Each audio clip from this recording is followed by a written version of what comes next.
ಆತ್ಮೀಯ ವೀಕ್ಷಕರೇ, ಅಧಿವೇಶನಗಳಲ್ಲಿ ಮಾನ್ಯ ಮುಖ್ಯಮಂತ್ರಿಗಳಿಗೆ ಶಿಕ್ಷಕರ ನೇಮಕಾತಿಯಾಗಲಿ ಎಲ್ಲ ವಿವಿಧ ಇಲಾಖೆಯಲ್ಲಿ ನೇಮಕಾತಿಗಳ ಕುರಿತು ಒಂದು ಮಾಹಿತಿಯನ್ನು ಕೇಳಿದ್ದಾರೆ. ಸೊ ಹಾಗಾಗಿ ಮಾನ್ಯ ಮುಖ್ಯಮಂತ್ರಿಗಳು ನೀಡಿರುವ ಉತ್ತರ ಏನು ಅನ್ನೋದ್ರ ಬಗ್ಗೆ ಡೀಟೇಲ್ ಆಗಿ ನೋಡ್ತಾ ಬರೋಣ. ಇದರಲ್ಲಿ ಸ್ಪೆಷಲ್ ಆಗಿ ಶಿಕ್ಷಕರ ನೇಮಕಾತಿ ಬಗ್ಗೆಯೂ ಕೂಡ ಚರ್ಚೆ ಮಾಡೋಣ. ವೀಕ್ಷಕರೇ, ದಯವಿಟ್ಟು ವಿಡಿಯೋನ ಲೈಕ್ ಮಾಡಿ, ನಮ್ಮ ಯೂಟ್ಯೂಬ್ ಚಾನಲನ್ನು ಕೂಡ ಸಬ್ಸ್ಕ್ರೈಬ್ ಮಾಡಿಕೊಳ್ಳಿ. ಮೊದಲಿಗೆ ಪ್ರಶ್ನೆಗಳನ್ನು ನೀವು ಗಮನಿಸ್ತಿರ್ಬೋದು ಸ್ಕ್ರೀನ್ ಮೇಲೆ. ವಿವಿಧ ಇಲಾಖೆ ಅಡಿಯಲ್ಲಿ ಇರುವ ಖಾಲಿ ಹುದ್ದೆಗಳ ಸಂಖ್ಯೆ ಹೇಳಿದ್ದಾರೆ. ಅದರ ಬಗ್ಗೆ ಮಾನ್ಯ ಮುಖ್ಯಮಂತ್ರಿಗಳು ಉತ್ತರ ನೀಡಿದ್ದಾರೆ.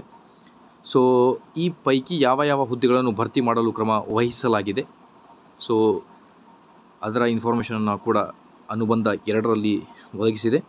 ಖಾಲಿ ಇರುವ ಹುದ್ದೆಗಳನ್ನು ಭರ್ತಿ ಮಾಡಲು ಕ್ರಮ ವಹಿಸದಿರಲು ಕಾರಣ ಏನು, ಮಾಹಿತಿ ನೀಡಿ ಅನ್ನೋದ್ರ ಬಗ್ಗೆ ಮಾಹಿತಿಯನ್ನು ಕೇಳಿದ್ದಾರೆ.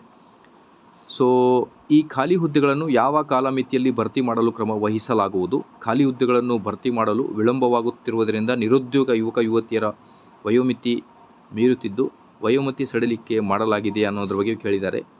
ಸೊ ಹಾಗಾಗಿ ವಯೋಮಿತಿ ಸಡಿಲಿಕೆ ಮಾಡಿ ಕೆಲವೇ ಹುದ್ದೆಗಳನ್ನು ಭರ್ತಿ ಮಾಡಲು ಅಧಿಸೂಚನೆ ಹೊರಡಿಸಿದ್ದಲ್ಲಿ ಲಕ್ಷಾಂತರ ನಿರುದ್ಯೋಗಿಗಳಿಗೆ ಅನ್ಯಾಯ ಮಾಡಿದಂತಾಗುವುದಿಲ್ಲವೇ ಅಂತ ಕೂಡ ಕೇಳಿದ್ದಾರೆ. ಹಾಗಾಗಿ ಈಗ ಭರ್ತಿ ಮಾಡಲು ಅಧಿಸೂಚನೆ ಹೊರಡಿಸುವ ದಿನಾಂಕದಿಂದ ವಯೋಮಿತಿ ಸಡಿಲಿಕೆಯ ಆದೇಶವನ್ನು ಪರಿಗಣಿಸಲು ಅರ್ಜಿ ಸಲ್ಲಿಸಿರುವ ಆಕಾಂಕ್ಷಿಗಳಿಗೆ ಅನುವು ಮಾಡಿಕೊಡಲು ಸರ್ಕಾರ ಕ್ರಮ ವಹಿಸಿದೆಯಾ ಅಂತ ಕೇಳಿದ್ದಾರೆ. ಸೊ ಮೊದಲಿಗೆ ಅನುಬಂಧ 1 ನೋಡೋಣ.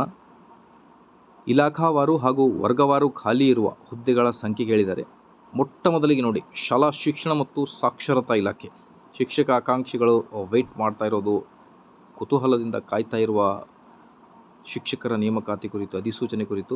ಇದರಲ್ಲಿ ಖಾಲಿ ಹುದ್ದೆಗಳ ಸಂಖ್ಯೆ ನೋಡ್ತಾ ಬಂದರೆ ಎ ವಿಭಾಗದಲ್ಲಿ 1127, ಬಿ 7231, ಸಿ ಕ್ಯಾಡರ್ನಲ್ಲಿ 66,895, ಡಿ 4441. ಒಟ್ಟಾರೆಯಾಗಿ 89,694 ಹುದ್ದೆಗಳು ಶಾಲಾ ಶಿಕ್ಷಣ ಮತ್ತು ಸಾಕ್ಷರತಾ ಇಲಾಖೆಗಳಲ್ಲಿ ಖಾಲಿ ಇವೆ ವೀಕ್ಷಕರೇ. ಸೊ ಇಲ್ಲಿ ನೋಡ್ತಿರ್ಬೋದು ನೀವು, ಡೀಟೇಲ್ ಆಗಿ ಕೊಟ್ಟಿದ್ದಾರೆ ನೋಡಿ. ಟೋಟಲ್ ಆಗಿ ಎಷ್ಟು ಇಲಾಖೆಯಲ್ಲಿ ಹುದ್ದೆಗಳು ಖಾಲಿ ಇವೆ ಅಂತ ನೋಡ್ತಾ ಬಂದರೆ 43 ಇಲಾಖೆಗಳಲ್ಲಿ ಖಾಲಿ ಇರುವ ಹುದ್ದೆಗಳ ಸಂಖ್ಯೆ ನಿಮ್ಮ ಮುಂದೆ ನಾನು ಇಲ್ಲಿ ಶೇರ್ ಮಾಡ್ತಾ ಇದ್ದೀನಿ. You can take the screenshot of this. ಯಾವ ಇಲಾಖೆಯಲ್ಲಿ ನೀವು ನೋಟಿಫಿಕೇಷನ್ಗೋಸ್ಕರ ವೇಟ್ ಮಾಡ್ತಾ ಇದ್ದೀರಾ. ಸೊ 2,08,000. ಸೊ ಟೋಟಲ್ ಆಗಿ 2,84,881 ಹುದ್ದೆಗಳು ಖಾಲಿ ಇವೆ. ಆದಷ್ಟು ಬೇಗ ನೇಮಕಾತಿ ಅಧಿಸೂಚನೆ ಬರಲಿ. ಮಾಹಿತಿ ಇಷ್ಟದಲ್ಲಿ like, share and subscribe. Thank you.